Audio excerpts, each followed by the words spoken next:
Don't wear dorks. Dorks. Now it definitely is. Dork. We're the orcs. Dorks. Good start. Brilliant. Genius. Cut print. It's the end of the episode. Yeah, I don't think that we need to even do what we came here to do. I'm pretty good with that, dude. I'm good with that. Just the one and done. That's it. Hi, Matt. Hi, Matt Gummery. Are we using our real names? Yeah, let's just do it. Matt Gummery is my real name. And you're Jay Sizzle, apparently. That's true. My mom named me that. If you take out the space, it just looks like it's Jizzle. I'm Jizzle. Hey, Jizzle. She took one look at me. She took one look at my baby blues. When I came out the birth canal, she called me that. I don't really think you can... This is the thing about audio, is you don't know what face I'm making, but it is one of disgust. I'm picturing it. Disgust. I'm picturing it. It's giving me problems. If you know what I mean.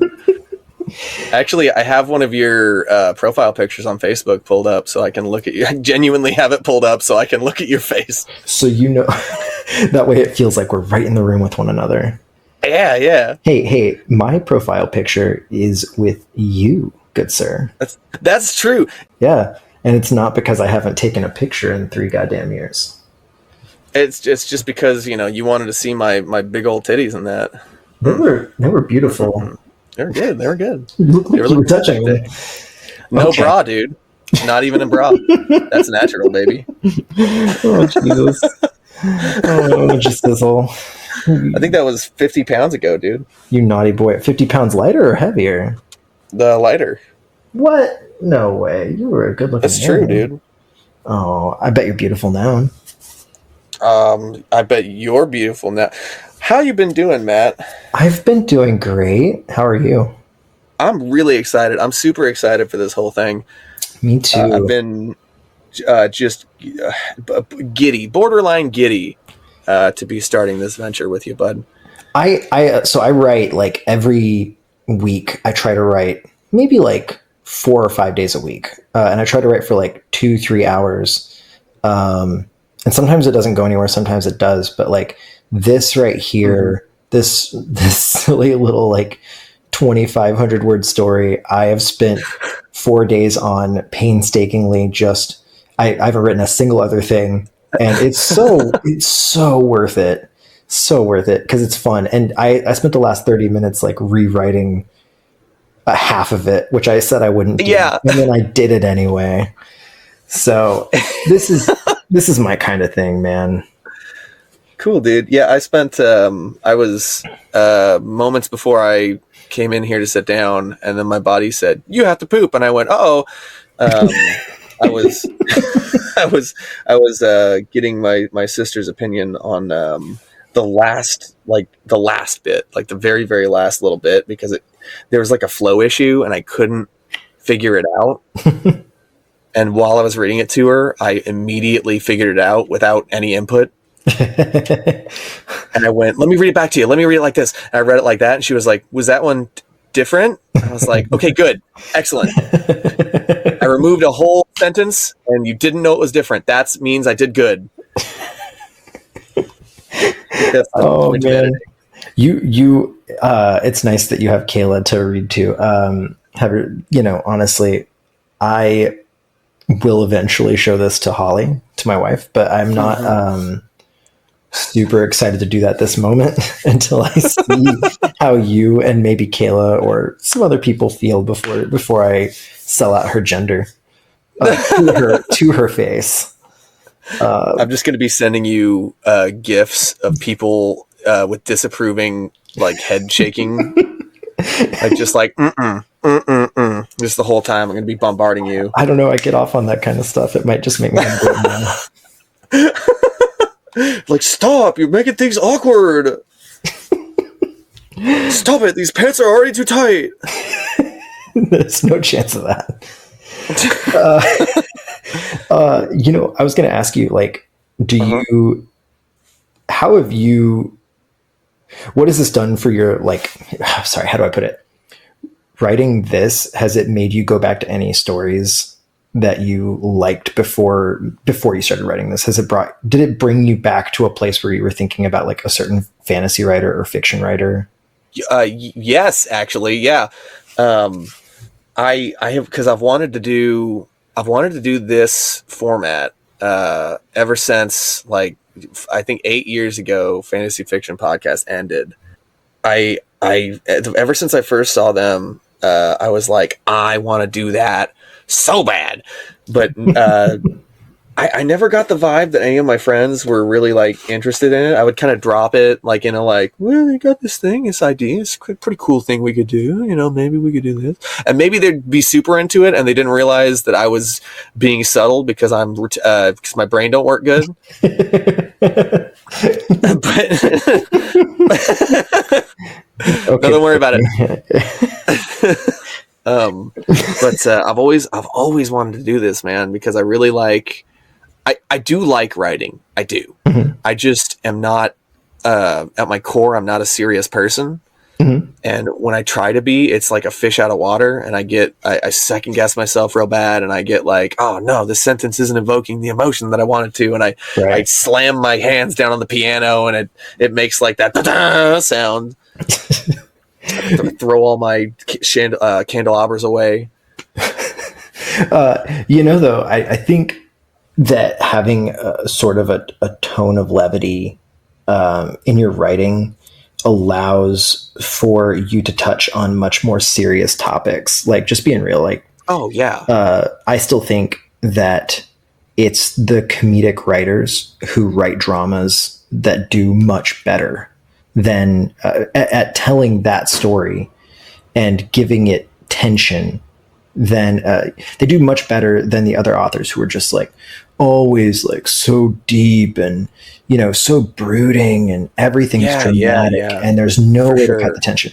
I personally find that whenever I do start writing a little bit more comedically, even if it's not like funny to other people, just it being funny to me, or inane. Like if I write something that's really inane sounding, where people are having a conversation about absolutely nothing, the Seinfeld sort of style, like I end up talking about important things and having a lot more fun with it. So that's where you get the most. Well, that's where you get the most reality, because, you know, it gives the hills and valleys. You know? It gives that up so you can have the down.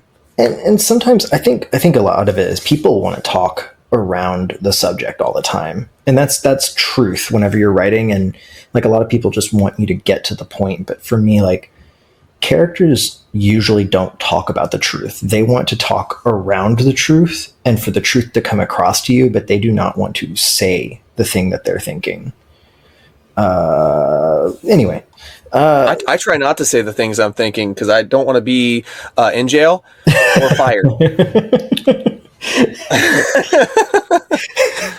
You want to go ahead and start? You want to start reading our stories? Let's do it. Reading our cute little stories out. So I had an I Jesse alone had an idea, not my sister, where we both choose I've got a D20 here.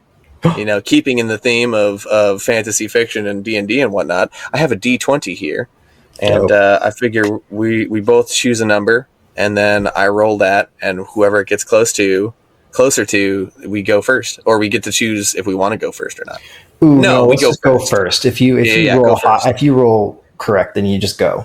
We'll just be here all day going, oh, I don't know, gosh. Yeah, no, let's just go with golly. Oh, darn. Okay. You know, I think that for my first episode, I'd like to choose a 20, a critical success. Holy shit. Okay, fine. I'll do a 1 then. Well, you know what? That's my handle on YouTube, is prone to failure. So like anything under a 20 in this case is kind of a failure. So perfect. That, you know, it's in keeping in. And I'm a failure in general, so it kind of all works out. All right, here we go. I wonder if you can hear this. Oh, that was a good sound. We need to clip that, dude. We need to clip that for a sound. It's a 3. Ooh. Okay, so that's like me. Out of 3. Out of 2. 3 out of ooh, I'll take 66%. That's pretty good. That's pretty good. It's the opposite. I was saying you're 3 out of 2, but not 2 out of 3. I'm 3 out of 2. Wait, hold on. Yeah. Don't put math in my brain. But this is about fantasy, not about math. So right. Are you reading first then? I don't think we even established the format. I think you're reading first. I think that's what's happened. I'm reading first, but it just occurred to me. I don't think we ever established the format of the show. Oh, geez. Jesus Christ. Oh my God. So we immediately fucked it up. So you're going to roll, you rolled, and the person who got closer to the number that you rolled, which was 3, that's you. That's me. Not this format, Matt. No. Now you're going to read a goddamn story. We have both written, gosh golly, we have both written a fantasy fiction style story over the last week or two, week and a half. And we are getting together to read these stories to each other. Maybe get some laughs, some yucks, maybe make you cry. Oh, geez, I hope so. We'll make your pee-pee twitch a little. I don't know. Who knows? The sky's the limit. I'm definitely hoping your pee-pee cries. We'll just have to see, Matt. Okay. I'm going to go ahead and get started here. Okay. Oh, fuck. Are we supposed to have titles for these stories? You gotta stories? have a title, bro. You gotta. No. Okay. No. I got this. My story today is called Sausage Quest. Okay. I am It's called Sausage Quest. Are you strapped down? Are you strapped on? I'm strapped. Yeah, I'm strapped on, bud. All right. Let me clear my throat all gross real quick. I'll clear my throat in a way that makes a point. All right. Sausage Quest. Night had just begun to settle in. Let me start that over. Night had just begun to settle in over the fantastical land of Alberion. A slight chill was in the air. For most inhabitants of the town of Grog Swallow, it was to be another sleepy evening where nothing much was to happen. But for a couple of hitherto unrelated individuals, it promised to be a night of adventure. Dope. I like that. Yeah. Cue the intro for that. Yeah. It does a little settles in. Steam rose from the mug in the big man's hand. It also rose from the mug he held in his other hand. That's right, my man was double fisting some piping hot brewskis on a Tuesday night. Gross. That's just how they do it there, man. Oh. It's also Tuesday with a TWO. Oh no. That's no. You're about to find out how uncreative we both are. Oh no, did you do Tuesday? Yeah. Oh no. Oh no. I'm gonna change mine to Thursday real quick. It's gonna be Forrest Day. It'll be Forrest Day. Oh fuck, I had shit. Oh no. All right. But that's just that's right. My man was double fisting some piping hot brewskis on a Tuesday night. But that's just how Wolfman Stu likes to do. Did I mention he was a cool wolf man? Oh, I thought that was like a nickname for a regular dude. He is he's a cool wolf man. Oh, see, I thought he was just a guy who liked stew and was okay. No, go ahead. That's a different guy. That's Stew Man Wolf. That's real now. Oh god. That's going to be in a future one. That's a story for another day. Where was I? All right. Yes, where was I? Wolfman Stu sat way too close to the hearth at his favorite local tavern, the Salty Sausage. He slugged back both his mugs at once, spilling probably about half a mug's worth down each side of his long-ass dog mouth. The fire he sat at crackled like his favorite brand of breakfast cereal, Orc Krispies. Great! Exclaimed. Yeah. Okay, go on. Great! Exclaimed Wolfman Stu. Now I'm hungry for breakfast, but that won't be for another forever amount of hours from now. Wolfman Stu decided to drink some more beers about it. Barkeeper, bring me more Blade Wisers.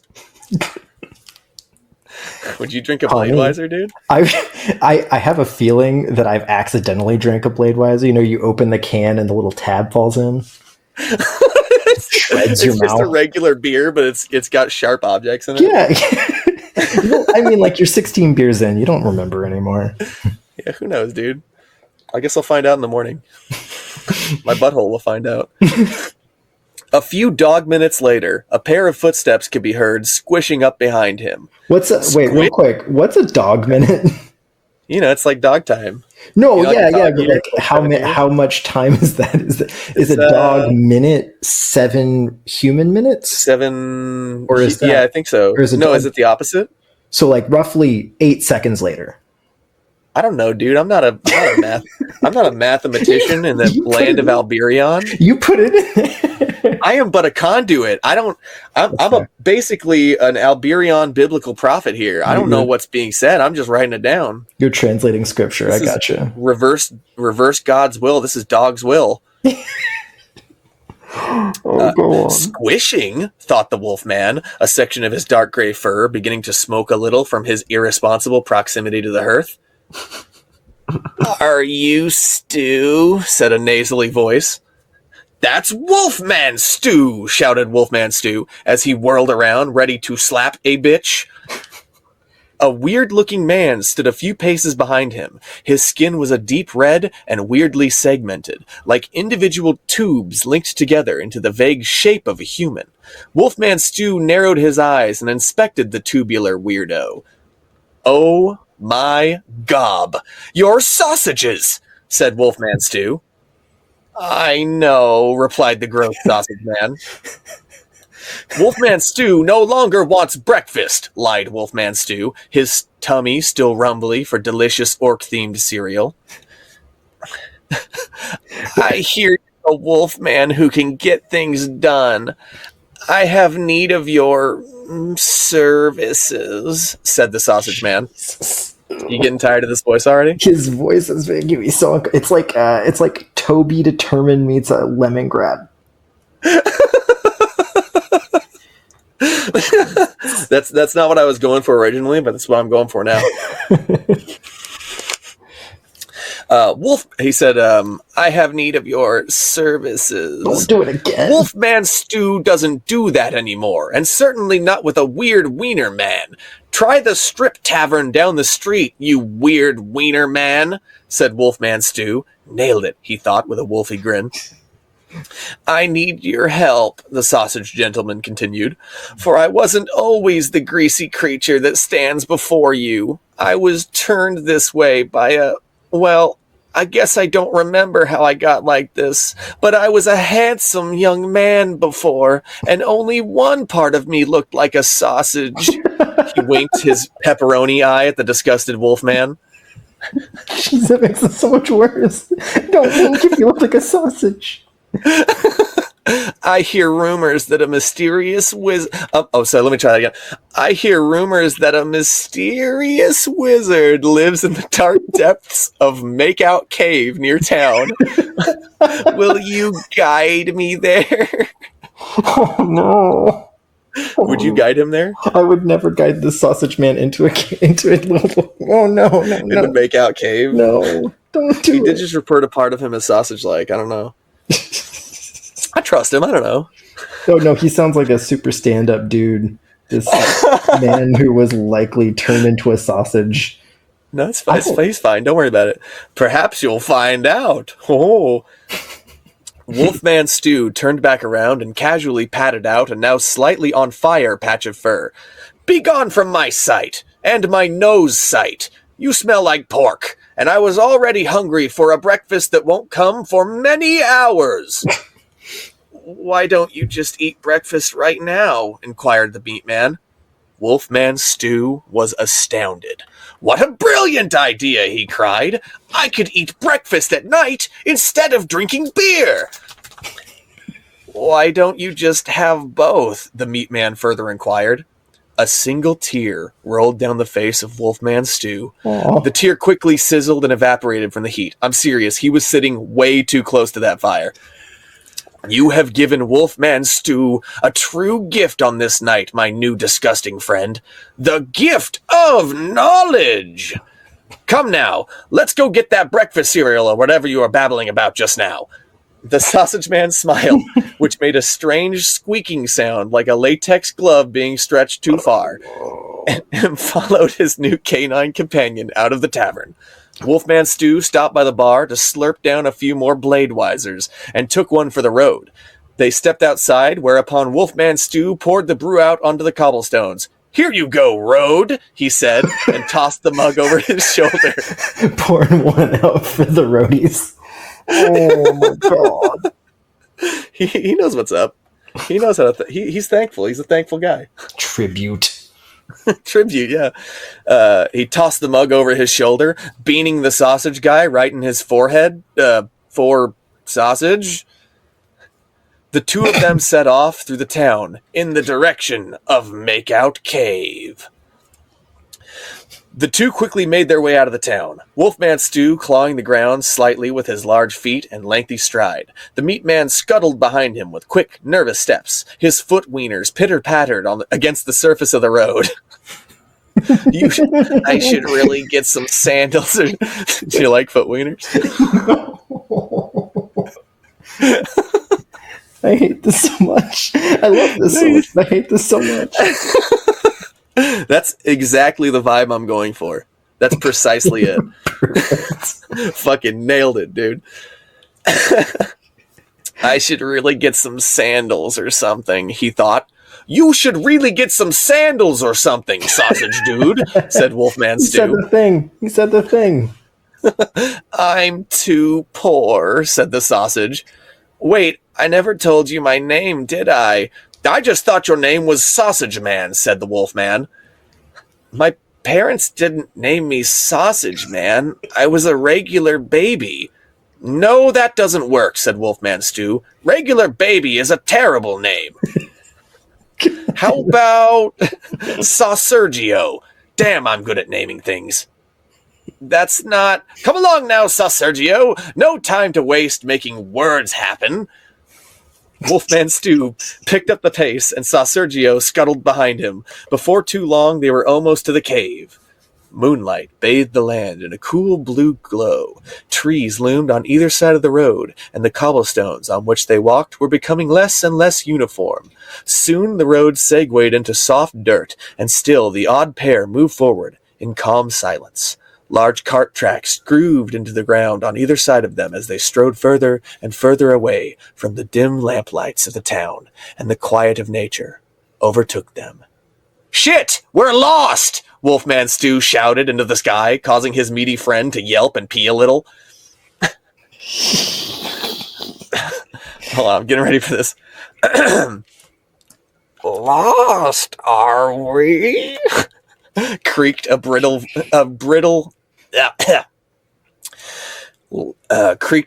voice like dry sticks, but unyielding as the land itself. The two looked over to the small clearing to the side of the road where a single gnarled old tree stood resolutely alone in a small field of grass and faintly glowing flowers, the edges of their petals lined in a slightly phosphorescent glow. Ancient crags on the midsection of the tree Ancient crags on the midsection of the old tree began to shift until it was clear that the tree was smiling at them? Jeez-orc Christ!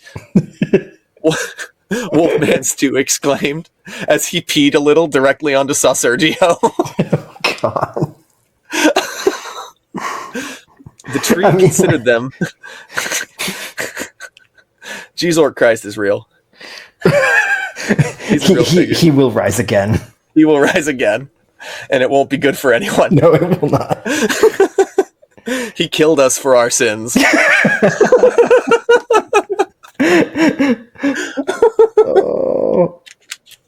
That wasn't the next story I was going to write, but it so is now. The tree considered them with kindly not eyes before one of its mostly bare branches began to move. Delicately it twisted around another branch, this one drier than the first, and lightly snapped off a small section of ancient limb, about the size... snapped off a small section of ancient limb, about the size of a tall dwarf, or maybe a very short man, or maybe like 2 regular gnomes worth. God damn it, I hate the Magitric system. The wise old tree threw the small branch off further into the woods behind it. Stick! Wolfman Stew shouted as he hurtled off into the woods after it, playfully leaping into the air with every few bounds. Oh, he's delightful, man. I think I like him. I think I like him so far. I'm so fucking glad. This story was gonna be like way more a lot of things until I started to write Wolfman Stew, and I went, oh, I like this guy. I don't want him to deal with shit. He with the voice you're using, he sounds like if Piccolo had boundless energy and was a little pupper. He's like Puppy Piccolo. Yeah, Puppy Piccolo. He's Pup Piccolo. Wolfman Stew, wait! Called the animated tube of animal lips and buttholes. But before he could go after the big doggy, a solid branch blocked his path. The wooden eyes of the tree stared down at him with some kind of spark in them that skeeved our beefy boy the heck out. A basket lowered down out of the branches, right above him, containing a single yellow jar and a butter knife. In a flowing script, the label on the jar read, "Artisanal mustard?" The roots of the tree flexed and dug tightly into the ground like large woody toes as he cracked a rictus grin. It rubs the mustard on its skin. Your sausage self was made for sin. Oh, God. And then a white snake. Oh yeah, it's happening. That's not the giving tree. I was like Buffalo Willow. That's his name now. That's real. And then a white snake on one of the branches started singing "This Is Love" by Whitesnake. I'm playing it in the background now. Not for the audience, just for me. I don't want to just for you for the rest of the scene. Yeah, just for I lit a couple of candles here just to, really set the mood. Sometime later, Wolfman Stew came jauntily bouncing back into the clearing, using the thin end of a very thoroughly gnawed stick as a toothpick. "Sausage dude, stop cuddling that tree and come this way. I found Makeout Cave." The tree gave Sausergio a coquettish peck on the cheek and thrust a stick into his hands. Little something to remember me by, it croaked as it lit up a cigarette. Oh, poor Sergio. "Why is that tree winking at you?" asked Wolfman Stew as they walked/limped away. The two walked up to the entrance of Makeout Cave. "I wonder why this wizard dude decided to set up his wizard dude lair here," wondered Wolfman Stew aloud, one of his clawed fingers tapping on his hairy chin. As they set off into the mouth of the cave, the two began to hear odd rustling and smacking sounds coming from deeper in. Rounding the first corner, they found the source of the sounds. There were like 50 people in there, all making out. Guys were making out with girls, then making out with other guys and girls. People were making out while rolling around on the floor, and then they'd bump off of other people rolling around, which sent them back the other way towards the first people, and then back and forth like a sexy set of Newton balls. This is exactly how Makeout Caves work. I need a Makeout Cave, dude.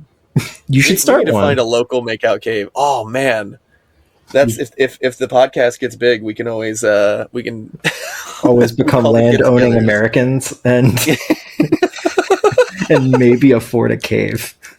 You get one of those big gates that like rich people get, where it says like their family name, but it just says Makeout Cave. Oh, and you need a little code, but like yeah. everyone gives the code to everyone, so like everyone just goes in. The gate's just for show. Oh yeah. Bat people were making out with non-bat people upside down from the ceiling, like that one scene from Spider-Man. Snake men were making out with lizard men, and there ain't nothing wrong with that, baby. Oh, yeah. Abomination. I just don't want them doing it around my kids. Jesus Christ. Oh, God. No. Staying For sure. My wiener friend is looking for an old man to work his magic on him, shouted Wolfman Stew at no one in particular. Always the diplomat. I'm dead. Everyone in the cave froze mid-makeout to look their way, and nobody said anything for like way too long. Hold on a sec. Throat's getting a little weird from Wolfman Stew voice. Saw Sergio was working out the fastest way to kill himself when a buff, ripped, bone-tastic centaur emerged from a nearby pile of smooching bodies. He held a small gnome man in his arms, and they were smooching it up the whole way over. Yeah, that old wizard dude that watches us sometimes, he lives further down this tunnel here, said the centaur, his mouth full of gnome tongue. Well, Make Out Cave ain't for the faint of heart, dude. If you're not ready to smooch, get the hell out. So do they do anything other than make out here? Like, do they go any further, or is it like hard cut off at smooching? That's a different cave, dude. You have to go all the way across the land. Yeah, you got that's on the other side. The different cardinal side, caves on the map. Like to the far west is Makeout Cave. To the far north is like Second Base Cave. And it gets sexier from there. Oh no! It gets sexier as you go south. That's canon. Oh Jesus!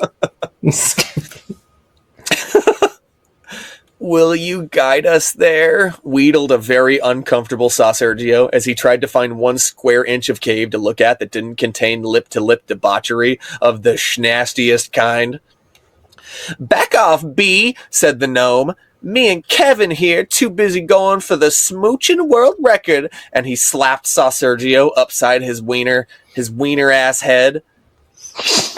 Nice stick, though, he said, pointing to the small branch still held by Sergio. Why did he keep it? I think he was just too overwhelmed by such. It's been a long day for him already. Yeah, for sure. Meeting Wolfman Stew changes a person. Also, the other that's stuff. Definitely. Probably. Yeah. I was gonna say I don't think Wolfman Stew is the worst part about his day. Come on, he's the best part. Hopelessly overwhelmed, the Wiener Man walked away, his feet slapping wetly on the stone of the cave. Wolfman Stew followed, stopping only a couple of times to shake some smoochy stragglers off of him. After a while, they came upon a massive cave opening, about 2 goblin ball fields long and roughly 1 goblin ball field tall. Now you have to painstakingly describe Goblin Ball. No. That's a story for another day. All right, we're doing it. Maybe now. it's coming up, dude. Maybe that's story 2. You don't know. It's about them rigging it. Rigging the game by we'll never find out what the game is about, only that they rigged it. Oh my God, that's a good idea. Only that it's a fixed game. It's fixed, dude. It's rigged. Everyone knows. Everyone knows Goblin Ball is fake.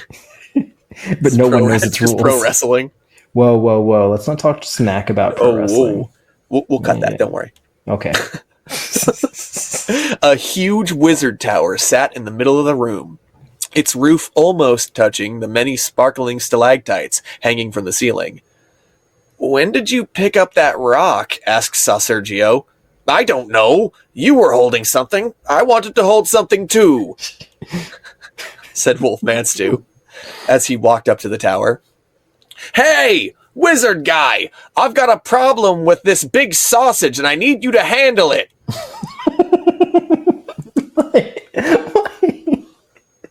Why in that way? He's a good boy. He's a good boy. He don't know no better. Little dumb boy. He don't know no better. Oh, good boy. The muffled sound of someone explosively spitting liquid out of their mouth could be heard from within the tower. Within seconds, a very skeptical Fantasia 2000 looking ass dude could be seen wiping his mouth as he shuffled onto the princess balcony near the top of the tower. It was a spit take. Montgomery. He was just surprised is all. This isn't. What was he spitting? This isn't going down cave. That's to the east. Oh. Maybe you'll find out what he was spitting, dude. You think about that? Oh, you know what? I'm sorry for interrupting. I hope. He looked around with a pair of rose gold opera glasses until he found them. He lingered over them for a few moments. Nope, he said as he curtly turned and waved a hand in the air, all magic-like. Magic swirled around the cavern in shimmering purple and blue sparkles that coalesced into the air 200 dog feet above Stu and Saw Sergio. The air condensed and turned a deep red as a shape began to form and plummet to the ground in front of them. It was a gelatinous cube. Wait, no, it was a gelatinous dodecahedron. It tumbled around the room for a while, making gross squelching sounds until it stopped on one of its many sides. A large number 1 illuminated the darkness from the topmost side, whereupon a massive stalactite, shaken loose from the squelch rolling, fell from the ceiling, impaling the jelly giant. It immediately started to sizzle and fizz, and it even fizzled some. Within only a few dog minutes, the dodecahedron was a dodecadedron.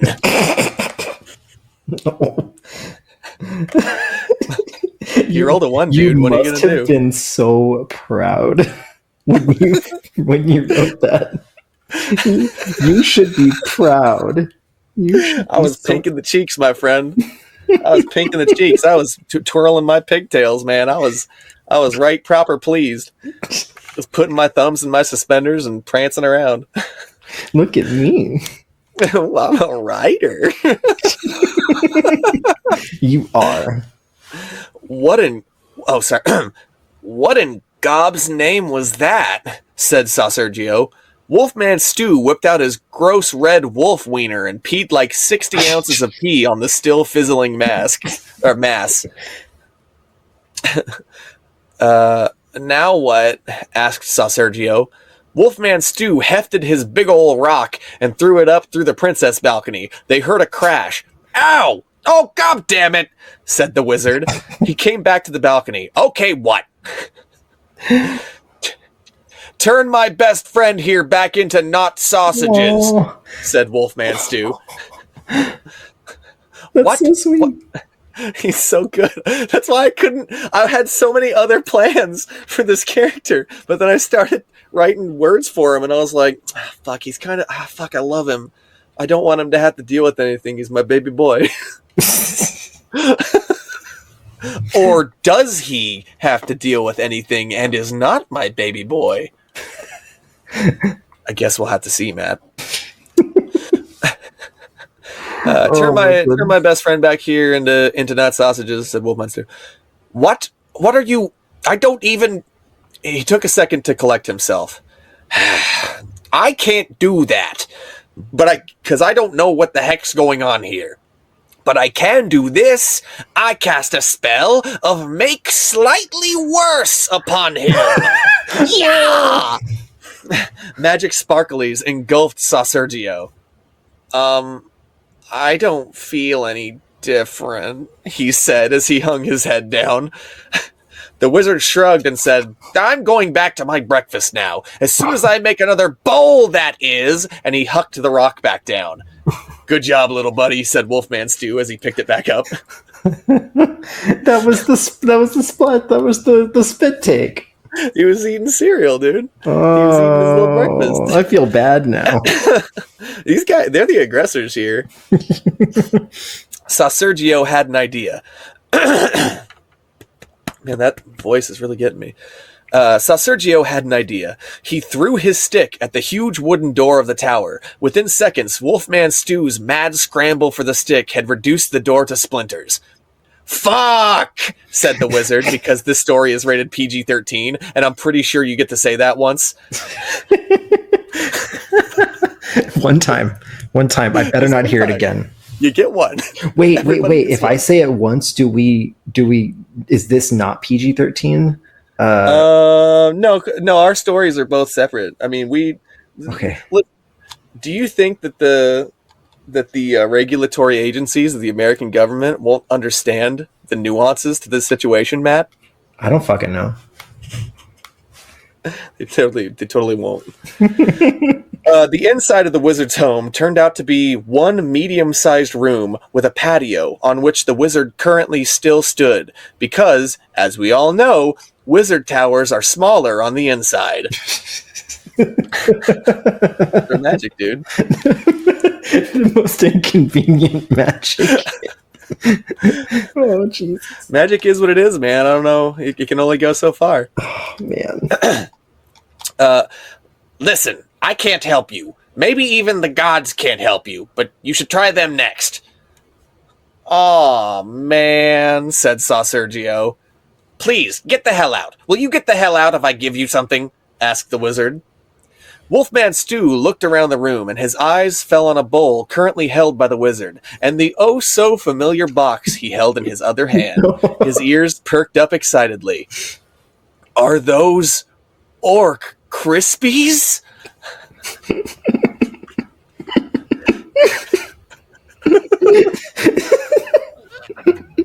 Is this a goddamn commercial? No, don't worry about it. This episode is sponsored by Orc Krispies, though, but don't read too far into that, because I already wrote the story. Oh, yeah, for sure. This is complete coincidence. They came to us. Yeah, they came to us. They saw me writing it. Their algorithms saw me writing it because I was connected to the internet, and I'm sorry, to the Orkernet. Are we orcs in like canon? Are we? Well, if anybody ever decides orcs? to illustrate us, I hope that they would have the decency have to to be illustrate orcs. us as such. Yeah, no, for To sure. have the decency of animating us as we truly are. I'm gonna talk with an underbite. Gross, hunched creatures with big old faces with underbites, and Maybe it depends on our own canon orcs. Like maybe your orcs suck, and maybe That's my true. Maybe my orcs are like very gorgeous and That's super true. tall, real handsome, real handsome, not hairy with at all. big old, Dicks. muscles. Oh, Yeah. the sun was beginning to peek up. The sun was beginning to peek up from the mouth of the valley as the two walked slowly out the opening of Makeout Cave. Wolfman Stew was munching happily as he balanced his bowl of cereal and the rock in his big hands. Don't feel so bad. Don't feel so bad that breakfast wizard. God, let me try that again. It's okay. Keep it together. Home stretch. Come on. Don't feel so bad that breakfast wizard's spell of make slightly worse didn't affect you, sausage dude. Because at least now you know that this is as worse as you're gonna get. If the mysterious forces of the cosmos and all their infinite beauty and terror couldn't make you any worse, that means you only have up to go. You were given a gift. A gift of knowledge. Wolfman Stew extended the bowl out to his little friend. Here you go, Sergio. You could have the last bite of my orc crispies. The end. Oh wow, that was inspirational, bud. That was holy cow. They're just good friends now. Oh my Or god. should I say, the beginning? I think it's the end. I think that's it. That's Oh, it. yeah, that's right. I didn't write anything else. Nope. Their world is over now. Oh my goodness. So they're best friends now. Is there any chance that we see a betrayal against Sergio by Stu? I mean, like, he's a sausage. I feel imagine. Oh, no. Yeah. You know, God. in anime, whenever like the protagonist has like some dark demon inhabiting them that, will occasionally come out and make them do bad things. That could just be like the smell of Saucergio. It drives him slowly mad, bro. Yeah. He's like, why him slowly fucking crazy? Why am I always hungry for meat? My tummy always rumbles around you. I think I'm purring. or like anytime, I don't know, like anytime he has to like grab him, he grabs him with his mouth, being, a wolf. And he learns his taste just all over him. Like slowly becomes enamored with his skin. I feel like it would never occur to him to eat Saucergio. I feel like someone would have to tell him. Oh, that's kind of sweet. I was thinking is this like a Mandela effect that I'm imagining that Catwoman died like her cat like no. Okay. Catwoman. No.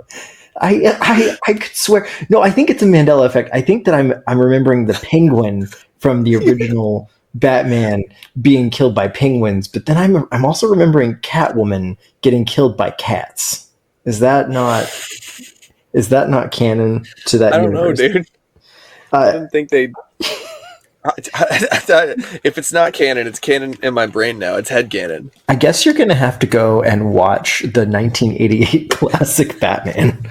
And then Saucergio's gonna die by getting eaten by sausages, animated magic sausages. Oh my god, that's so sad. We're giving away spoilers right now, dude. We're gonna have to cut this. we can't deviate from it at this point now that it's canon. It's all canon now. God damn it! Oh, geez. You're locking me into shit, man. I can't.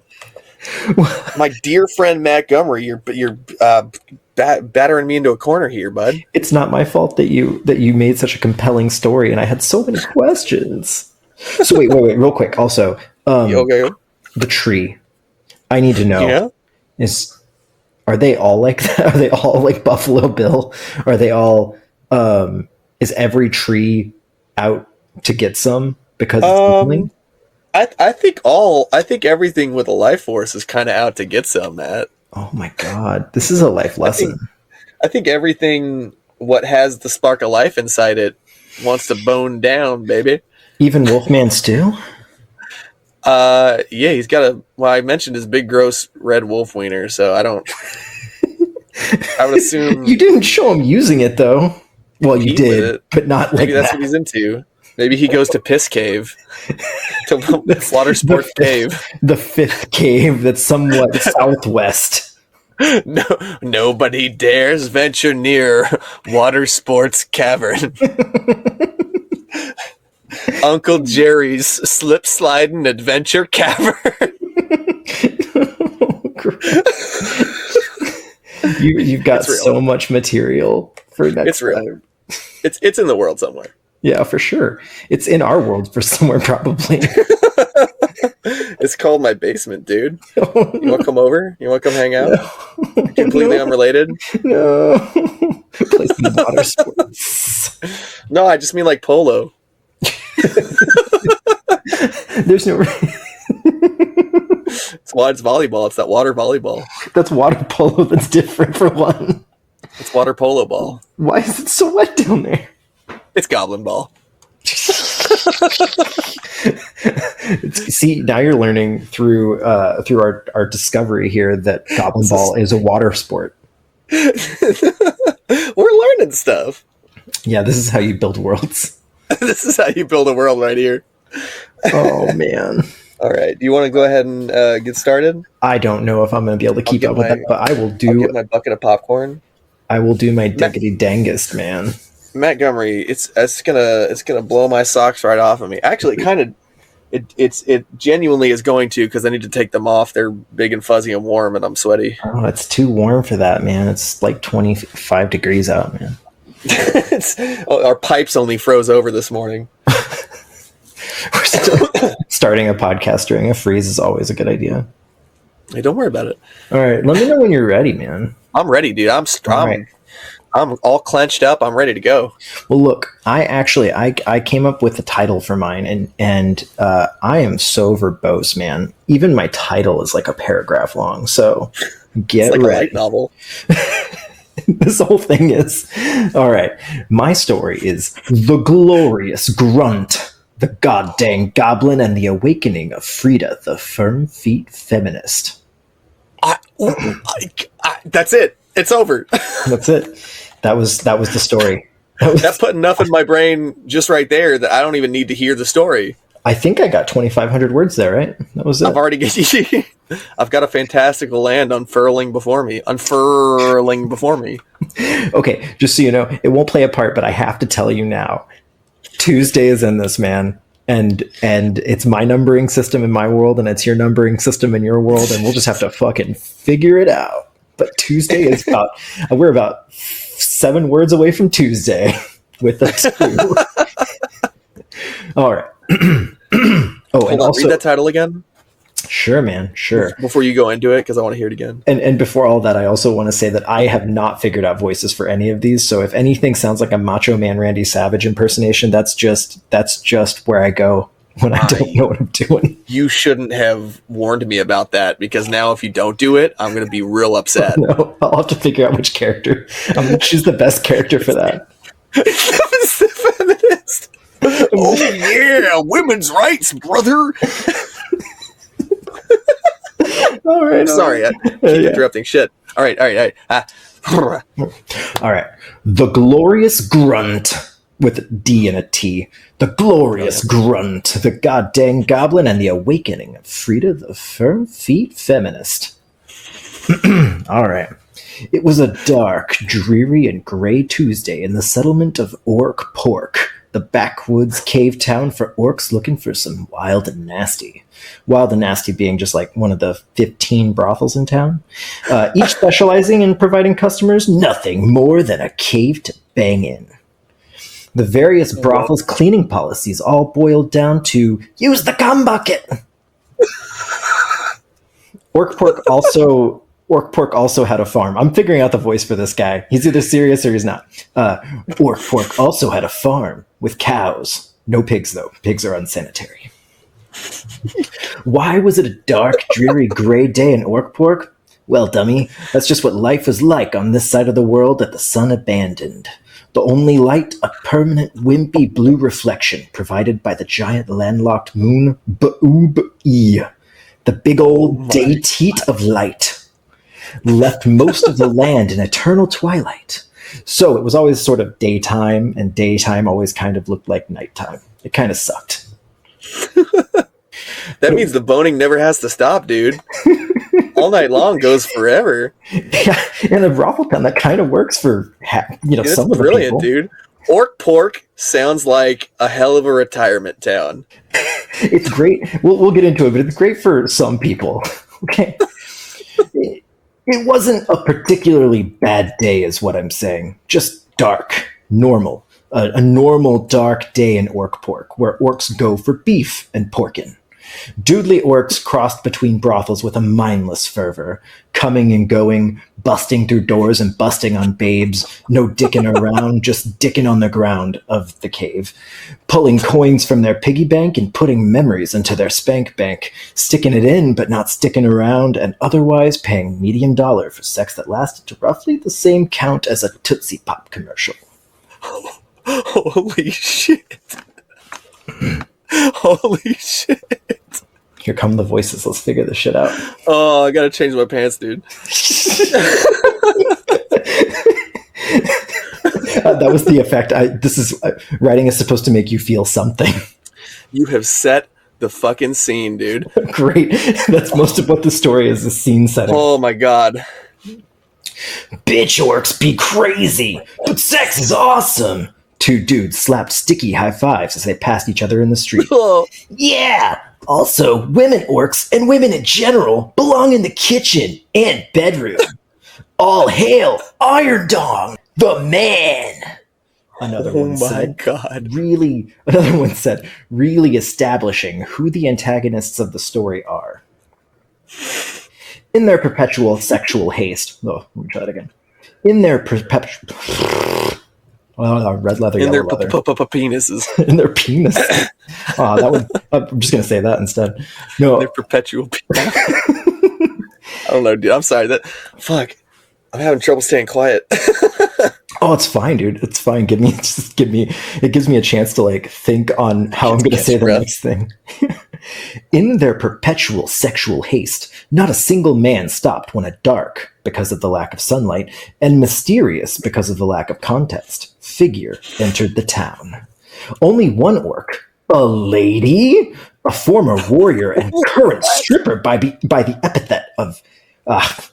a former warrior and current stripper by the epithet and stage name of Frieda Firmfeet stepped out the front door to her brothel and live bar, Toe Jam, approaching the potential customer. Oh.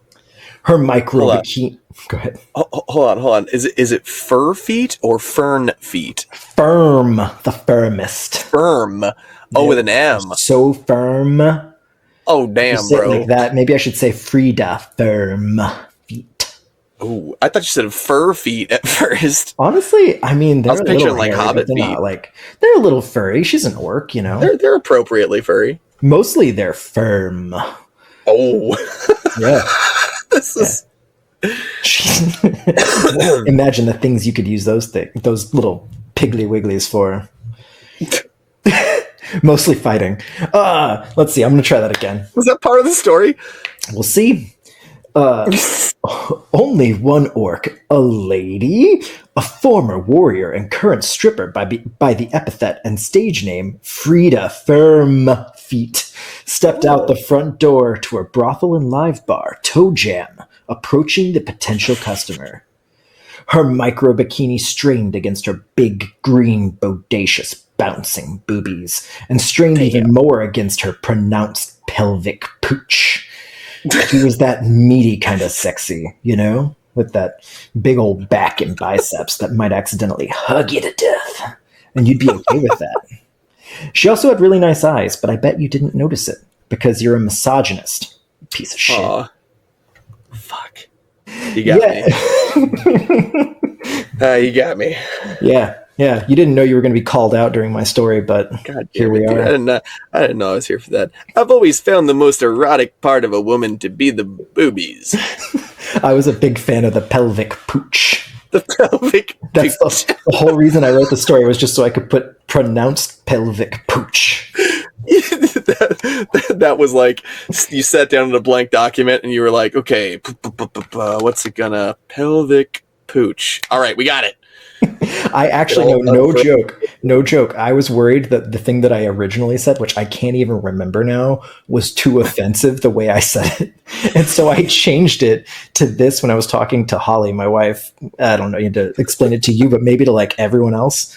I was talking to my wife and I was worried that it was going to offend her to say that. And she was like, yeah, it sounds pretty offensive. And I came up with this instead. And she was like, I think that's worse. And I was like, I think it's so much better. We're keeping it. So pronounced pelvic pooch it is. Pronounced pelvic pooch. But that was and the best part is like, it doesn't have to be fat, right? Like it's firm. It's every part of her is just like the, She's a lady what don't take no nonsense is what I'm getting from this. We'll see. Maybe she takes some nonsense. We'll find out. Yeah, she might have had a little resentment for the dude bros roaming the streets of Orkpork, and most of all for Iron Dong, the warlord who ran the village. But you would too if you were once a legendary warrior capable of tearing off an ogre's peepee with your bare toes, only to find that most of your coworkers were kinda into that sort of thing. Her only plan now was to whore out those toesies and her other comely gifts until the day she could afford her true dream, owning and operating a women's only orange theory. Because men suck dick more than she ever could. And you know, this is all hinging on you knowing what an orange theory is. So yeah. if anybody doesn't know what an orange theory is, well, she's too fucking bad. She seems pretty fit, you know. Oh, she seems like she's in shape, you know. She's a legendary warrior, dude. Yeah, you don't get firm feet by sitting around. No, you don't. No, you don't. Actually, those feet become soft when you sit around too long. I also like how you managed to work the word comely in there. I was so adamant that it was going to be in the story. I almost wrote it Cumly. I almost did, but I didn't. So close. Yeah. So non-canon, the cum there. We'll see. I thought about putting it in mine, but I couldn't think. I don't know. Maybe the centaur. Oh no, the sausage. Sergio, he's comely. Sergio. Camely. Everyone. Oh God, everyone's comely to somebody. That's true, dude. That's life. Okay.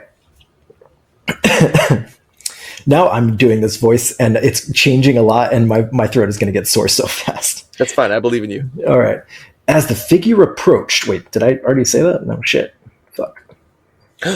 Oh yeah, it's just poor writing, so that's why. A figure approached. If you don't remember, a figure was approaching. Dark, mysterious, you get it. As the figure approached, the shadows receded to reveal bulgy biceps, bulgier pecs, thick shoulders tapering to a tight V that edged deep into his loins, ending in a pair of the sickest cum gutters you've ever seen. He reached the toe jam, his yellow-brown skin and sharp facial features coming into focus. He leapt into the air from the back of his ride, a humongous brown cow, chewing lazily on a tuft of wheat, then executed a sweet front flip, landing just in front of Frieda. Whoa, dude. This man kickflipped a cow? He flipped he did. A brown cow? And here's the deal. Her being brown is so important to the story, but you won't know why, but it's definitely important. I'm excited, dude. He glared at her with narrowed eyes and stood to his full height, 3.5 feet, because he was a goblin. A shredded, jacked, veiny, muscly 3.5-foot goblin with big-ass 25-pound iron weight plates strapped to his chest and back as armor, and bigger-ass, chrome-plated, loadable dumbbells at his sides. He took one out and started banging out tight bicep curls. You, Frieda. Let me take that again. Yeah, you, Frieda. The little muscular freak of nature purred, the little muscular freak of nature purred to her in a sexy, deep voice. This wasn't Frieda's opinion, but a matter of absolute fact. Deep voices can get it, like ScarJo or James Earl Jones, one of those. Anyways, Frieda wasn't into it.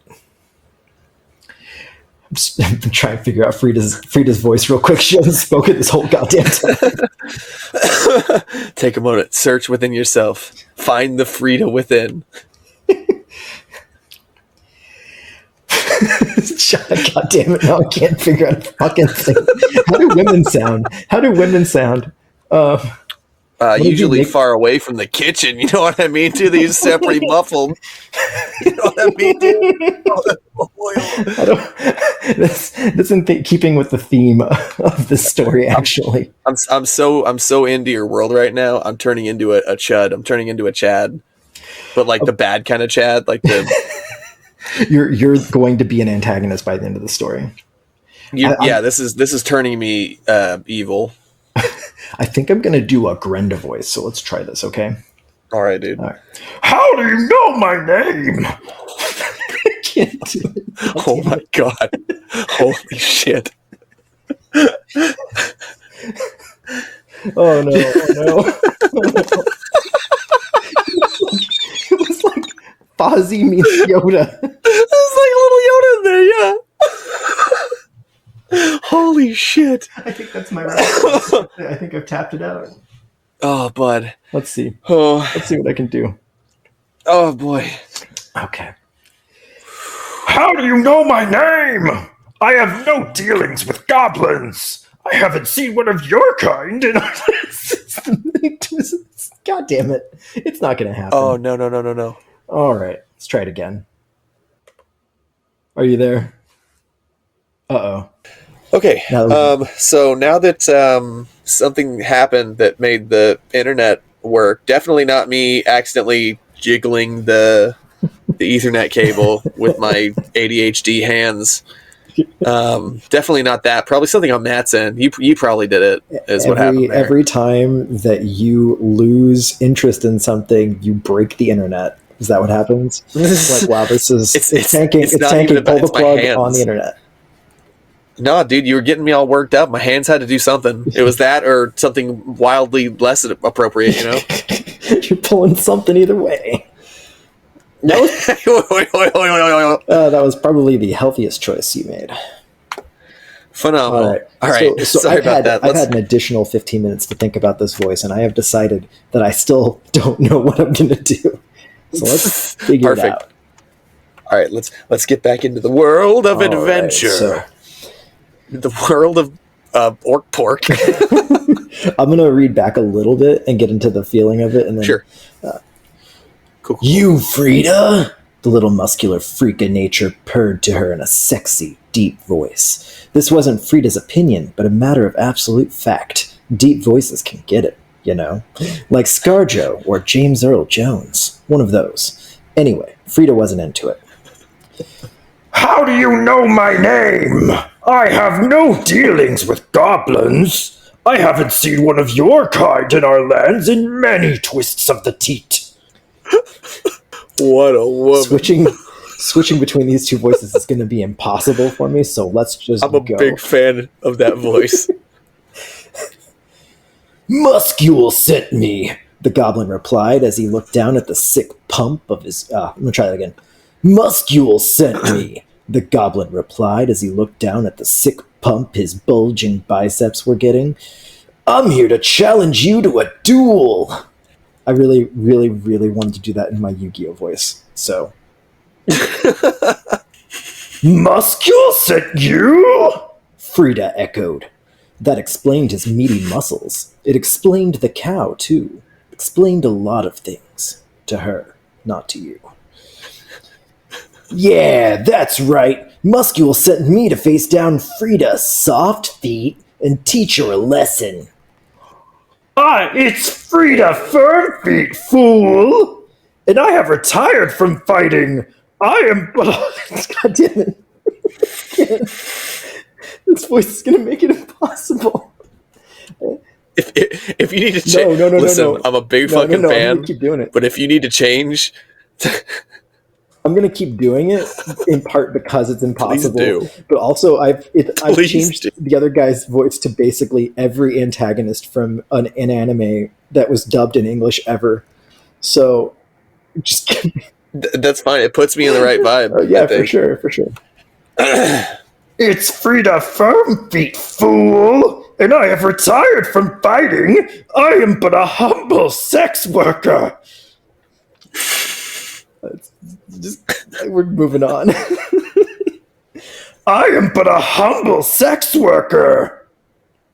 Oh, really? The goblin started doing handstand push-ups inches from her bare toesy-woesies. Because from here, looks like those little piggies have gotten a little soft since you retired. You little shit! Frieda snapped. You know nothing of my heart. It's going back into Yoda, god damn it. You know nothing of my hard and calloused feet. These feet won wars. They will always be firm. I feel like Disney's gonna sue us. No, dude. They don't want to be attached to this. they don't want to acknowledge how close it is to their property. They're just like, nope, we're not touching that one. We figured out the way around the Disney trap. We're not touching those firm feet. They're the only ones. Oh, well then prove it, Frieda Firm Feet. Show me your strength. The goblin gym bro took out his second dumbbell mace and started swinging them around like batons. First right, then left. He lunged at Frieda. Frieda sent a firm front kick right at his face, and he blocked it, anime style, with his arms crossed, grunting. He then spun, swinging one baton up and clocking her right in the thigh, giving her a really bad Charlie horse before jumping up and headbutting her. Frieda fell back. This little goblin was stronger than he looked. Frieda rose to her feet as the goblin waited and rubbed her bruised chin. Why do you wish to fight me? I think I'm legitimately breaking my mic too. I'm trying so hard to keep it together when you do the Frieda Feel voice. free to laugh, man. I'm fighting for my life over here. The thing is, this story might not be funny, but that voice is going to make it better. The goblin tossed the weapons, then pulled out a wet towel and began wrapping it. I am here to challenge the legend herself. Muscule wants the sad story of Frieda the Fallen to end. He either wants you to reclaim your pride as the baddest, assest orc that ever was, or he wants you to fall to my weapon. The weapon is the towel. That's not part of the writing. I just wanted to make it clear. Oh, okay. Now fight me for real, Frieda Firmfoot! This guy means fucking business, does. dude. With that, the goblin stepped forward and lashed out with the towel, snapping Frieda Firmfoot right in the tit. Ow! Oh, no, sorry. That's the wrong voice. Ow! Oh, Asshole! Frieda swung and missed her opponent. She had lost a step since she'd begun stepping on things for money. Why are you even in this shitty titty town, letting weak men who owe you their lives suck on your big, strong lady toes? The gym bro asked as he snapped the towel with a flapa sound after each strike. You do not know my people! Frieda grunted, finally dodging one blow. This is our culture! Men run things here! It may seem ridiculous, but here, men oppress us, and we must accept it. It is just the way it must be. Even I cannot topple an empire alone. There's so much dialogue. And I cannot run or abandon my sisters. She was beginning to dodge more and more blows now. Fwapa! Ah, and there it is. It's not your fault. After all, you're just a woman. The fuck you just say to me? Frieda stomped down, rumbling the ground and knocking the goblin off balance as she caught the towel with her bare hands. I am stronger than any single man. Know that. She began to form a fist. But she dropped it and let go of the towel. I cannot change men. The goblin smiled and looked up. Then join us. Join our gym for fighting and weight training. Muscule's Bang Bros. Become a Bang Bro. We will become stronger with the power of a comprehensive weight training plan. You will become stronger than an... Again, I fucked this writing up. You will become stronger... You're doing great. Thanks. I'm having so much fucking fun, dude. My cheeks are change a hurting. little bit. As a Bang Bro, you'll become stronger than your whole empire, your whole culture. You have it in you, Frieda. Defeat men and change the world. Make a culture that's run by strong, badass women with Bang Bros. She stepped back, unsure. She was done fighting the goblin. I don't have it in me.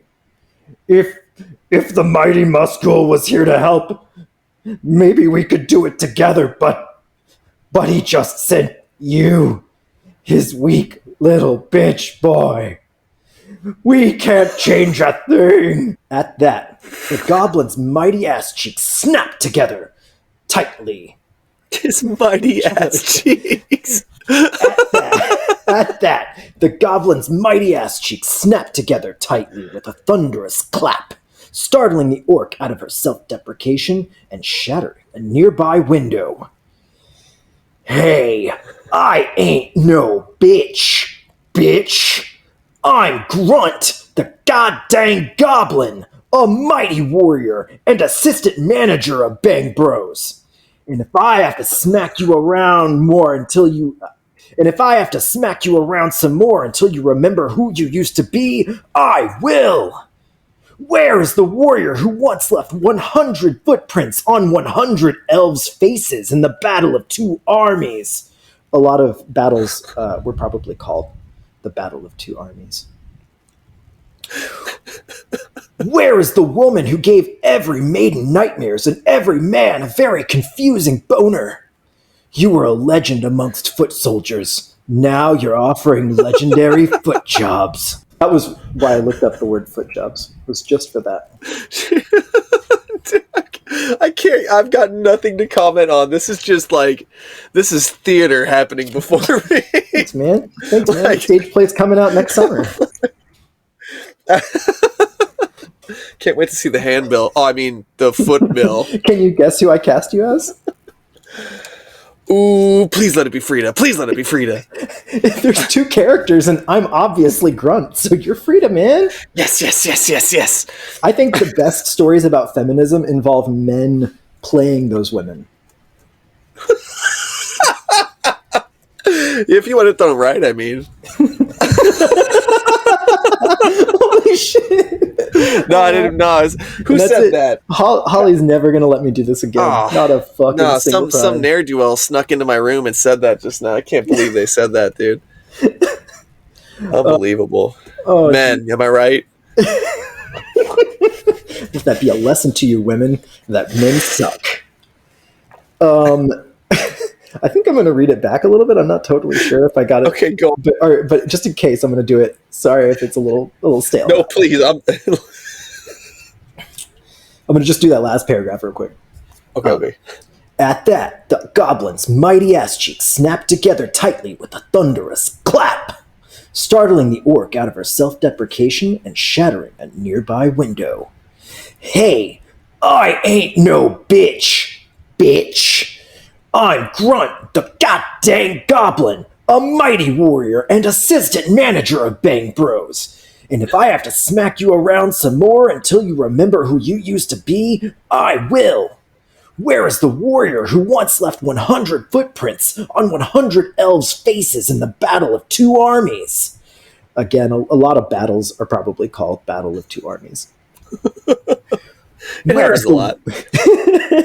Well, I mean, like most of them, right? Battle of 5 armies? Who needs it? 2 is enough. Just mush them all together into 2 separate teams. We'll do shit. Oh, I wouldn't get picked because I'm fat. Oh. That's the 2 armies that are for shirts, 2 armies that are for skins, and 1 army that's just the fat guys who are like sitting on the sideline watching. They're like, we're here to fight too.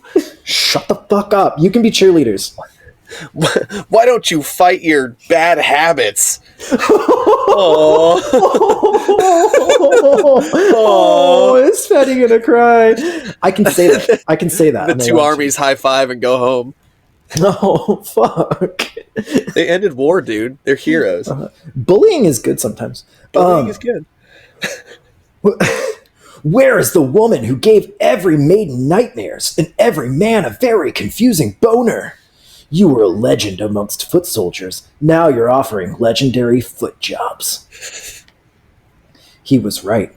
Frieda searched her soul, and she found that motivation. The orange theory. She needed it. Now.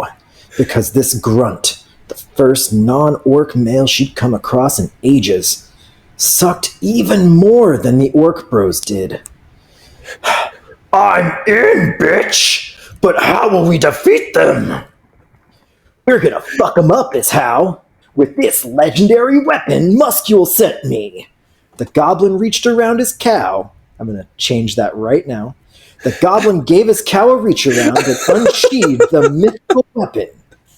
One more time. Hold on. I just want to say, I'm clipping that I'm in, bitch. That's my new text tone. People at work are going to hear that, dude. I'm so glad. I am immortalized. if nothing else, we need to make sure that that's included in any other future episodes, just so that people can clip it for their own text tones and voicemails. You and too can be in, bitch. Okay. We're gonna fuck 'em up as how with this legendary weapon, muscule scent. The goblin gave his cow a reach around and unsheathed the mythical weapon. Brad, the big ass heavily used dildo. The biggest, longest dildo anyone had ever seen. I've seen bigger, Frieda said. Still, she took the dildo club and hefted it in her hand. It was purple. It was purple. That was the only detail I wanted. I was making sure. I thought about being like, it was weighty. It had good balance. You limited the imagination on that one. Yeah. You get it. I'm picturing Brad right now. It's a goddamn legendary weapon. Of course it's fucking balanced, but did you know it's purple and it might glow in the dark? It might. I don't actually know. I don't know. He leaves it to the imagination, dude. It's perfect. Let's do it! In a flash, the newly formed pair of them were inside of the toe jam, beating naked orc booty. For once, it was the men who went down. Grundt helicoptered his 2 dumbbells across ass after ass of unsuspecting orcs. Whoa! Frieda flopped her big, slippery dildo across one dude's face, giving him bloody nose for all the right reasons. You bitch! Yelled a big orc, rushing at Frieda. That was it, big orc. I almost gave more description than I didn't. Oh, no, he didn't. She uppercutted him with her left titty, sending him flying back. Yes, uppercut is past and present tense. Then roundhouse kicked another in the dick. Actually, it was a lot of dick kicking. Everyone was erect, especially Grundt. The men fled outside, where word spread as Grundt and Frieda followed. Reinforcements poured out of every cave hole, wielding only boners. A circle formed, surrounding them as the naked orcs closed in. Sharps at the ready. The sharps are their dicks, just to be clear. They don't have weapons. I gathered that. I read between the dicks on that one. Okay, I was afraid that my beautiful prose left something to the imagination. Grundt the goblin. Sorry. Shut the fuck up. Stop, dude. I'm sorry. I can't stop. No, it's great. Grundt the goblin unclasped his weighted armor, and the plates crashed to the ground with a thud. Oh yeah, motherfuckers! It's on now! Unencumbered, he dashed at the naked men, clapping each on the dick as he passed. Frieda, meanwhile, ran in the opposite direction, slapping a dildo across the face of each opponent as she whirled past them. In seconds, every enemy had a big dick mark across their face and a little handprint across their wiener as they collapsed. One more time on that. Oh my god, dude. He's rock hard Lee.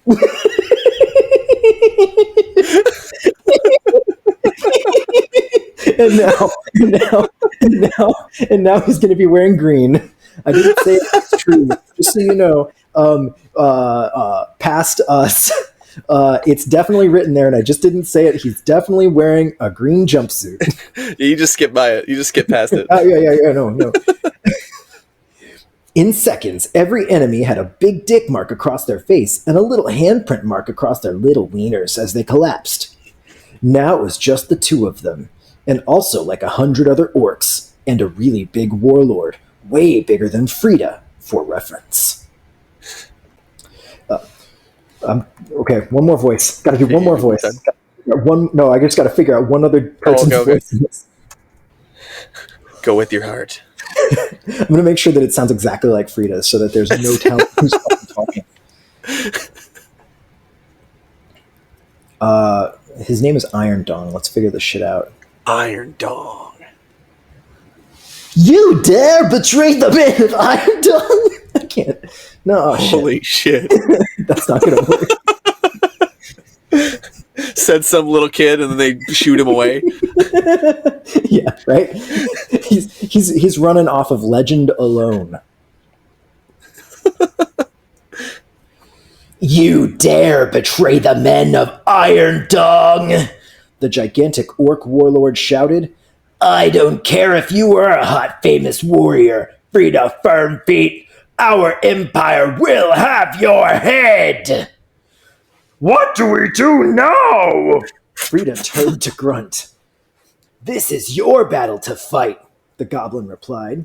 Bullshit it is, you asshole! You got me into this!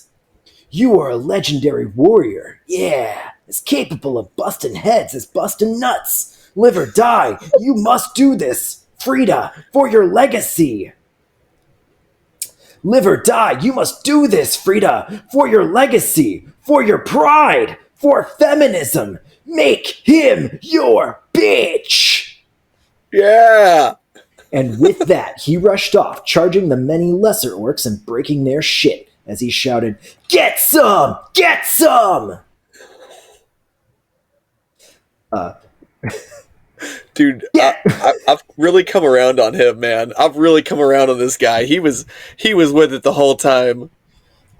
He was the main character, and then Frieda sort of like ended up being the main character, and he's just like the He's like the hype man. He's gonna be the through line for sure. Like he's coming back at some point, but so we'll get there. We'll get there. Get some! Get some! Leaving Frieda to face down the great Iron Dong. Alone. I already forgot the fucking voice. You cannot defeat me! I don't even know what I sounded like. You! Fuck. Give me a second. You had like a Wimpy. you had like to it. You cannot defeat me, woman. Yeah. You cannot defeat me, woman. Bow before me. Take on our culturally understood feminine roles of house chores and child rearing.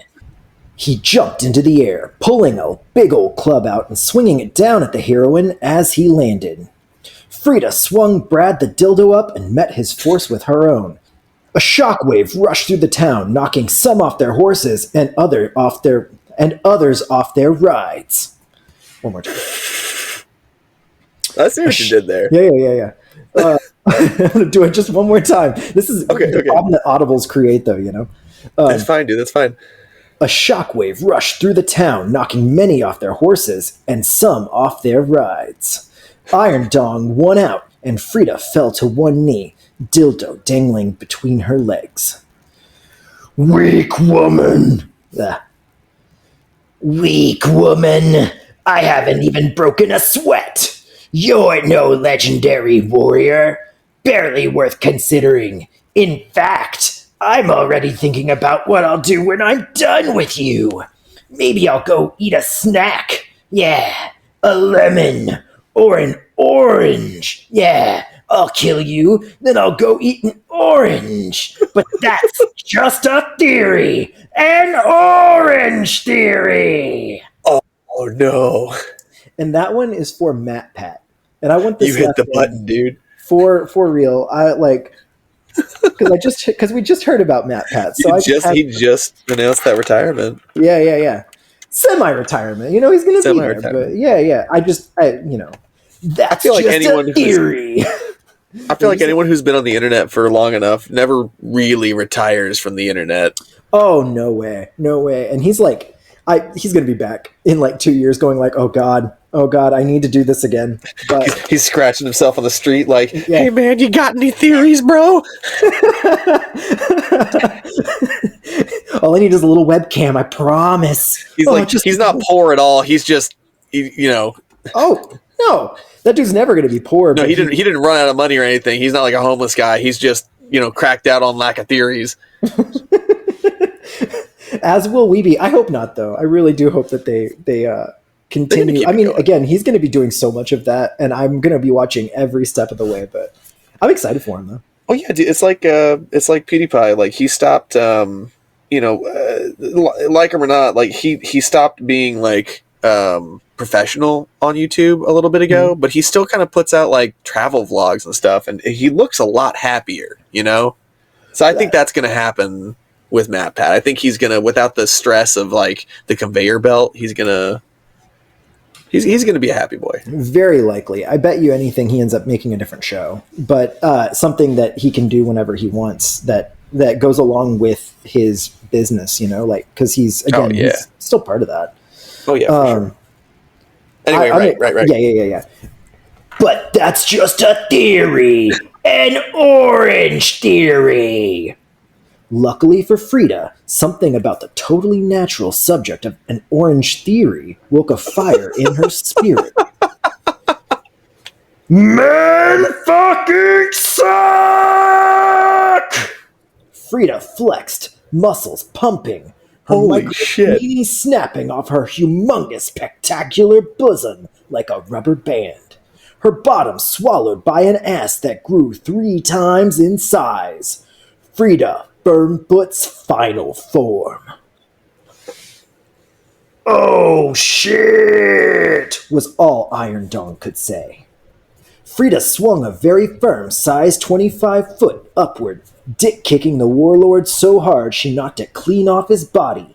Frieda's enemy fell at her feet. Dickless, he died. Oh shit! A few other men yelled, but not very many, as the goblin warrior had killed basically all of them. The remaining male orcs fled, wieners in their hands, as Frieda stood tall over her dickless opponent. Oh my god, dude. That's not the end. That was. I know. Just I had to take a moment to let that. Whew, okay. Women now stepped outside their brothels, looking at the carnage of blood and cum in the streets. Oh, great! More shit to clean up! One shouted. Sisters, we're now free! We do not. Ah, fuck. Wrong person. That was great, dude.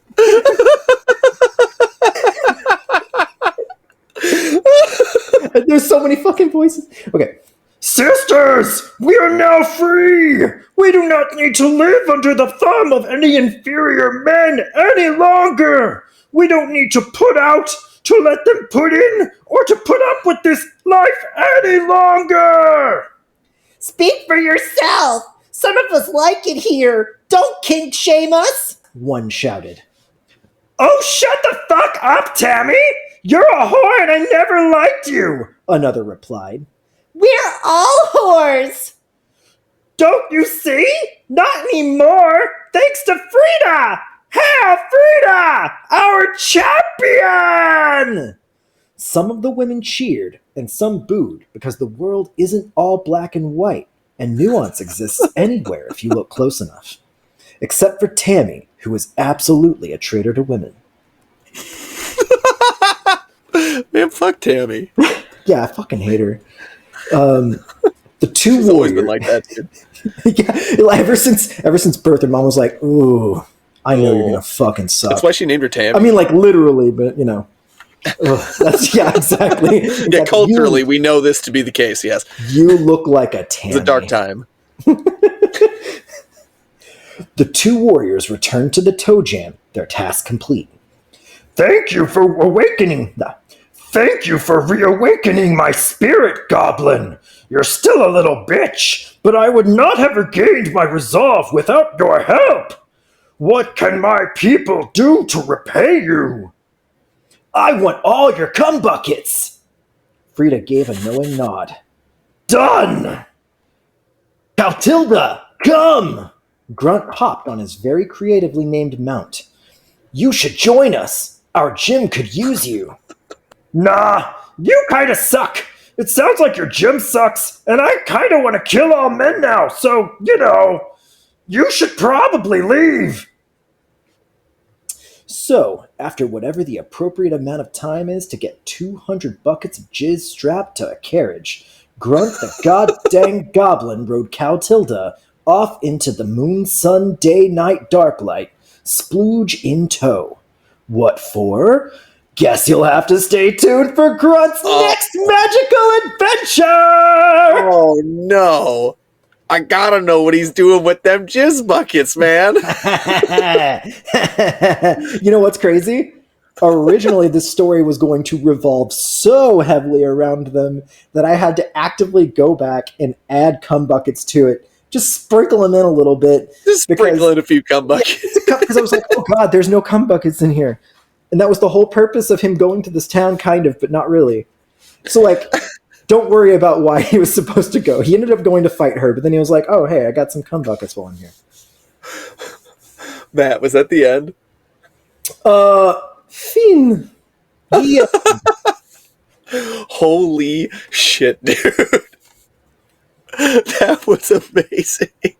Oh, I'm so glad you liked it. I'm so glad you liked it. Your writing is awesome, man. Even when it's just something as dumb as this. That was phenomenal. Some of those sentences were stories in of themselves, man. Like, some of those individual sentences implied so much that I was, like, still focusing on that sentence. And then suddenly you hit me with those fucking voices.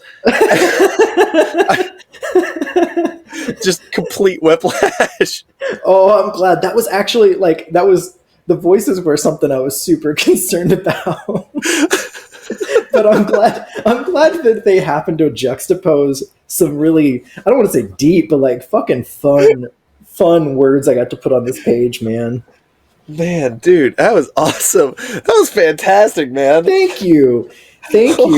I want you to know two things. One, I came up with B, the big old dayteat of light, like 3 hours ago, man. That's what I'm calling our regular son in real life now. He's already been named. He's 12 years old. Guess what? Now you're B. No. I mean the sun. It's the sun in the sky. No. I want you to name your kid that when you have my them. child. But wait until they're 12. My secret child that I have. Your secret child. I was thinking like in the future. That's what you're gonna do. Oh, that's what I meant. Yeah. Okay. Yeah, you can call the sun a big old dayteat of light. Big old dayteat of light. All right. That's good. Woo, holy shit, dude. Christ. I have a lot of fun world building, and I have a lot of trouble putting stories in those worlds, and this is so fun for that very reason. Because I have a million worlds that just need a dumbass story like this in them. Just so they can, dude. It, you know? Well, you were such an idea guy that I was really hoping that this format and this just this format would help at least with like story structure and stuff and like just showing up. You know what I mean? Like yeah, it did too. I mean, like honestly, I spent probably a little too much time, but I spent like, this is a whole new world. But I've designed it in a way that will allow me to touch on some other projects I've done without veering off into my own thing, like it just, nice. It allows me to, this is, I'll tell you whenever we move a little bit further in it, but the idea of this is just to create a world that allows me to create worlds within it and to just change anything whenever I want. No holds barred. Like characters will exist, but the world itself is going to be super weird. And it's not going to make any sense until the day whenever it all clicks. Perfect. You in episode 209. It's well, listen, it made sense to part of me, that's for sure. Nice. The part that is at the most attention. Also, I'm happy, or I'm excited, really, to bring in Muscule. Yeah, you let that little dangling character thread there, like, oh, this guy is in the world. Yeah, he's doing stuff. It's spelled like Muscule, like a muscle. But the more that I think about it, I think I'm changing that C to a K. To a K, make a muscule. Ooh. I think I am. It's happening right now. Anybody listening, that just happened. Just so you know, muscule spelled with a K. Grundt spelled with a D and a T. Grundt. And he's the goddamn goblin. Yeah, I have a couple character ideas that are pretty much ready to go. And I thought about putting like just a little quick nod to them in mind, but once I don't write things. I don't really. This is all kind of like brand new for me, really. Like I haven't written something since like college, pretty much, like a bajillion million years ago. So like once I started doing it, and I was like getting into it and going, oh, what if I have? I basically just come up with like a shotgun blast of like scene ideas, and then like I went, oh, this one would really work well in front of this, and this one would really work well in front of this, and like, yeah, man, You sound like you'd be such a good TV writer with that real free form about it, sort of, yeah, with like that sort of pitch meeting style that you have, kind of like you, because you went through many, so your scenes all felt like they worked towards a goal because I assume because you formatted them after the fact, but they all also had their own little story within them, their own little like comedy sketch within them. Yeah, so what I really tried to do, like while I was doing it, was I wanted to have like the beginning connect to the end, and have like this scene, you know, be important for this like he gets the stick in the one scene, and then like later on throws it at the door and stuff. So like I wanted it to feel they were independent little like tableaus of shit going on, but like I worked hard for me because this is, you know, real new to my brain. I worked my little hamster wheel in my head to its absolute fullest to try to make them make sense with each other. It worked well, dude. I was really happy whenever we got to the wizard, though. And honestly, the dodecadedron, is that right? Did I say that right? The dodecahedron was a dodecadedron. Oh, it was beautiful. I here's the deal. I know that it's not. It doesn't seem like you focused on him, but I kind of want to get to know that wizard because he seems like he just doesn't want to be bothered. He's just trying to eat breakfast, dude. I love the idea. You didn't ask for this shit. I love the idea of like dragons in caves, wizards in towers, and all that. But like they're not evil. They're not. Maybe they are. I don't know. But like they don't come out unless you bother them. Like, of course the dragon's going to fight you. You're in its fucking cave. He's like, I'm just trying to sleep on all this gold. No, let's not talk about how it got that gold, which was definitely... Yeah, don't worry about that. You know, it was definitely skimming some off the top of the treasury. Trading. Yeah, for sure. But... Stock manipulation. Manipulating the stocks while people were in them. Yeah, with fire. That's just murder. I guess so, huh? Yeah. Well, when you've lived as long as a dragon, you see it a little differently. I think you just get bored after a while. Oh. No, this was fun, man. I had so much fun listening to your story, and I had a lot more fun than I thought I would telling mine. Oh, dude, I fucking loved you telling yours. I really loved your voices. I love the voices, and I love the way you construct sentences. Like, individual sentences that you have are little whiplash journeys. You know what I mean? Yeah. Well, because I just put, like, Stu walked over and picked up a thing, but, like, you'll have, like, a whole little up and down and over around and up thing. Like, each of your sentences is its own little journey. Like I said, I'm a super verbose guy. That doesn't mean that I'm necessarily eloquent in my speech, but I definitely use a lot of words to say some very simple things. And and I'll tell you, one of my side projects that I've told you about, but in case this gets left in, one of my side projects, Serial Killers, I wrote a chapter for it. Yeah. And it's like, I think it's good. I had to edit it a lot, but like, I think it might be, Chapter 1 might be 5,000 words. Nice. It's so long. And it's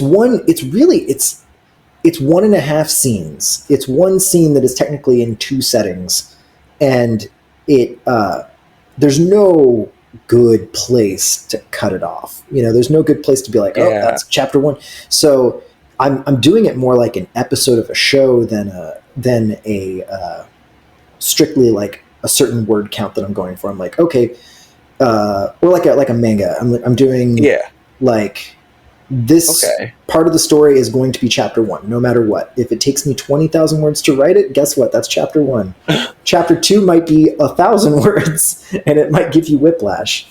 Well, and I think for a modern audience, for a modern reading audience, like that might be the way to go about it, man. Because we're, our culture these days, we're so used to, watching.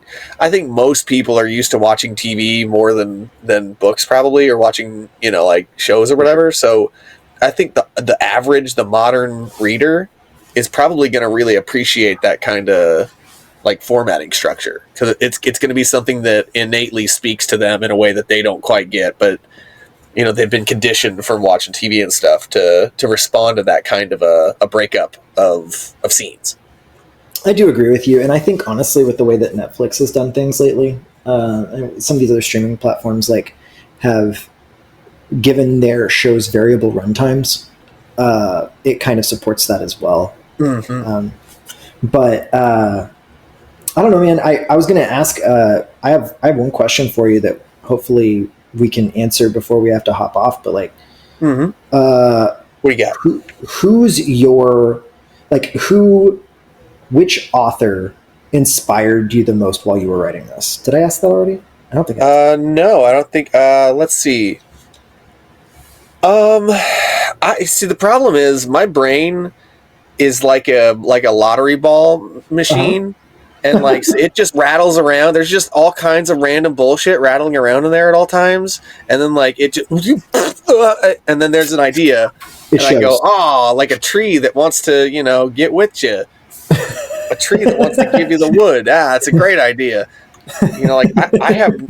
Oftentimes I have no idea where a thought actually comes from in my brain. It just vomits it up. I just go, oh, B12. That's a great one.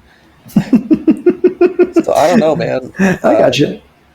I like it. The author. No, actually, I have a better answer. I think the author that inspired me the most was my friend Matt Gummery. Oh, geez, that would mean something if you'd read my writing before your story. I read your soul, brother. Oh, that's a good point. I read your dang soul. We're authors on each other's hearts, writing on it every day, or once every couple weeks anyway. Uh-oh. Here comes another chapter. Oh. Oh my god. Oh, and on that note, I think Fiend again. Okay. Oh, okie dokie. You've left an imprint on my heart, buddy. Hopefully it's not going to become a medical condition. That is, I was going to say 100% of heart problems are caused by that kind of thing. Handprints on them. Oops. That's medicine.